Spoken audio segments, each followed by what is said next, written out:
쿠마 아도나이 베야푸츠 오예베카 베야누스 메사네카 미파네카.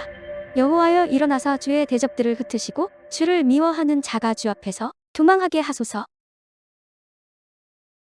샬롬, 생각하는 성경 홀리함입니다. 오늘의 말씀은 매우 중요한 말씀인데 많은 사람들이 거의 이해하지 못하고 있는 아주 안타까운 말씀입니다. 오늘 말씀을 제대로 이해하기 위해서는 이스라엘의 지리적 배경과 역사에 대해 조금 이해하고 계셔야 합니다. 그런데 많은 교회들이 예수 그리스도와 신약 중심의 설교를 하다 보니 이스라엘의 지리적 배경과 역사에 대해 무관심한 성도들이 매우 많습니다. 오늘은 제가 이러한 지리와 역사적 배경을 함께 설명하면서 오늘 말씀을 풀어드리겠습니다. 13절부터 보면 여호와께서 이스라엘을 높은 곳을 타고 다니게 하시며 밭에 소산과 꿀이나 기름 등의 많은 것들을 먹으며 살이 쪄서 기름지게 되었다고 기록되어 있습니다. 그만큼 하나님께서 이스라엘을 지켜 보호하시고 삶에서 부족함이 없도록 충분히 공급해 주셨다는 의미입니다. 그런데 15절을 보면 여수르니 기름짐에 발로 찼다고 기록되어 있습니다. 이것이 과연 어떤 의미일까요? 여기에서 여수른이란 고든 사람, 정직한 사람이라는 의미로 율법에 순종하는 이스라엘을 상징적으로 표현하는 단어입니다. 이 구절을 이해하기 위해서는 이스라엘의 지리적 배경을 이해하셔야 하는데 기본적으로 이스라엘 땅은 상당 부분이 산악지역으로 옆에 있는 지중해 바다보다 높은 지대로 구성되어 있습니다. 이러한 지형 구조를 13절에서 높은 곳을 타고 다니게 하셨다고 설명되어 있으며 그러다 보니 산악지역을 돌아다니면서 저절로 자라나는 풀을 뜯어먹는 목축업이 발달되었고 넓은 지역과 물이 많이 필요한 쌀농사보다는 산악지형에 적합하고 물이 적게 들고 일손도 적어 상대적으로 농사 짓기 편한 밀과 보리가 발달했습니다. 그리고 일조량이 많고 밤낮 온도차가 커야 포도의 품질이 좋아지는데 이스라엘의 산악 지역이 이러한 조건을 충족시키기 때문에 좋은 품질의 포도 농사도 발달했습니다. 그래서 목축과 밀, 보리, 포도 등이 이스라엘의 주요 생산품인데 이러한 농사가 잘 되는 지역이 이스라엘의 북쪽 지역이고 목축하기 좋은 비옥한 지역도 북동쪽의 바산 지역이었습니다. 그래서 이스라엘 사람들이 먹고 살기 좋은 곳을 찾아가다 보면 자연스럽게 북쪽 지역으로 올라가게 됩니다. 그런데 성경적으로 축복받은 지파는 유다 지파이고 유다 지파는 이스라엘의 남쪽 지역을 차지하고 있습니다. 남쪽 지역은 북쪽보다 땅도 척박하고 강수량도 적어서 농사짓고 목축하며 살기엔 적합하지 않습니다. 그럼에도 불구하고 축복받은 유다 지파가 남쪽 지역을 차지한 이유는 남쪽 지역에는 성전이 세워진 예루살렘이 위치하고 있기 때문입니다. 유다 지파는 성전과 가장 가까이에 위치하고 있었기 때문에 축복받은 지파인 것입니다. 이러한 배경으로 오늘의 말씀을 이해하면 15절에 설명하고 있는 내용은 이스라엘 백성들이 더 잘 먹고 더 잘 살기 위해 북쪽 지역으로 이동하게 되면서 점점 남쪽에 있는 예루살렘과 멀어져서 성전과 떨어진 삶을 살게 되는 것을 의미합니다. 그 결과 더 잘 먹고 더 잘 살기 위해 성전과 멀어져서 여호와 하나님을 버리게 되고 그 비워진 공백을 농사가 더 잘 되고 목축이 더 잘 되게 하기 위해 풍요와 물질의 축복을 준다는 북쪽의 이방 신들을 따라 섬기는 것으로 채우게 되었습니다. 그래서 16절에 다른 신으로 여호와의 질투를 일으켜 여호와의 진노를 받게 되었죠.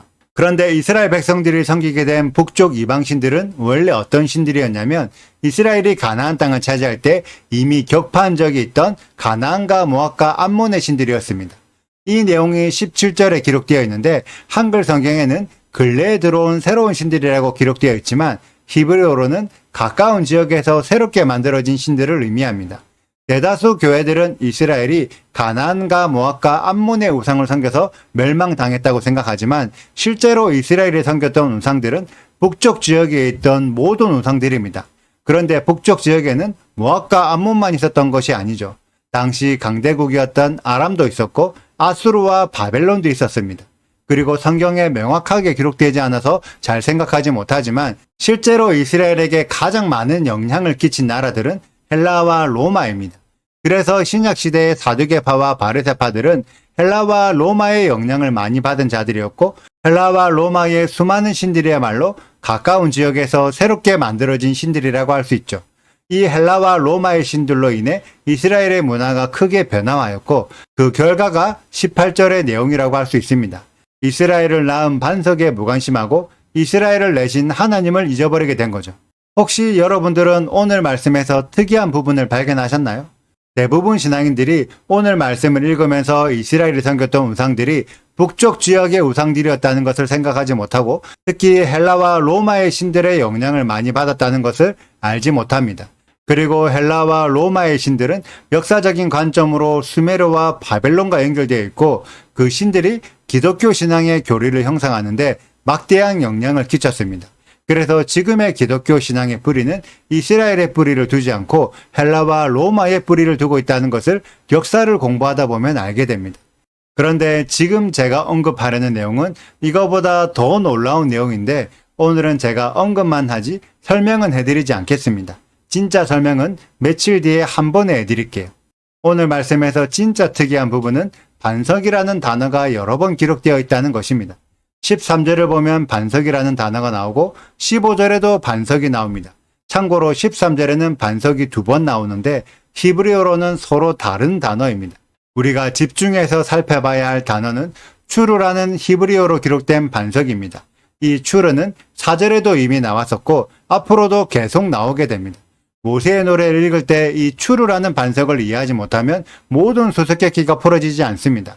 이 반석의 비밀을 풀어야만 모세의 노래를 제대로 이해할 수 있죠. 오늘은 제가 이 정도만 언급하고 남아있는 부분은 이번 주 말씀을 끝까지 들어보시고 제가 조만간에 할 예정인 모세 계시록의 강의를 들어보시면 모든 것들을 이해하실 수 있을 것입니다. 이번 주 동안 계속 진행되는 모세의 노래를 끝까지 기대해 주시고 이 노래에 숨겨진 비밀들을 발견하여 하나님의 진짜 의도를 깨닫는 우리 홀리아미 가족들이 되시길 축복합니다. 오늘의 영상은 여기까지입니다. 오늘의 말씀 읽으시고 질문이 있으시다면 언제든지 댓글로 남겨주세요. 오늘도 감사합니다. 샬롬! 여호와께서 그가 땅의 높은 곳을 타고 다니게 하시며 밭에 소산을 먹게 하시며 반석에서 꿀을 굳은 반석에서 기름을 빨게 하시며 소에 옮긴 젖과 양의 젖과 어린 양의 기름과 바산에서 난 순양과 염소와 지극히 아름다운 밀을 먹이시며 또 포도즙의 붉은 술을 마시게 하셨도다. 그런데 여수론이 기름짐에 발로 찼도다. 내가 살찌고 비대하고 윤택함에 자기를 지으신 하나님을 버리고 자기를 구원하신 반석을 업신여겼도다. 그들이 다른 신으로 그의 질투를 일으키며 가증한 것으로 그의 진노를 격발하였도다. 그들은 하나님께 제사하지 아니하고 귀신들에게 하였으니 곧 그들이 알지 못하던 신들 근래에 들어온 새로운 신들 너희의 조상들이 두려워하지 아니하던 것들이로다. 너를 낳은 반석을 내가 상관하지 아니하고 너를 내신 하나님을 내가 잊었도다. 구독과 좋아요를 눌러주세요. 그리고 알림 설정도 해주시고요. 사랑과 관심 부탁드려요. 슈바 아도나이 리베보트 할레페 이스라엘 여호와여 이스라엘 천만인에게로 돌아오소서.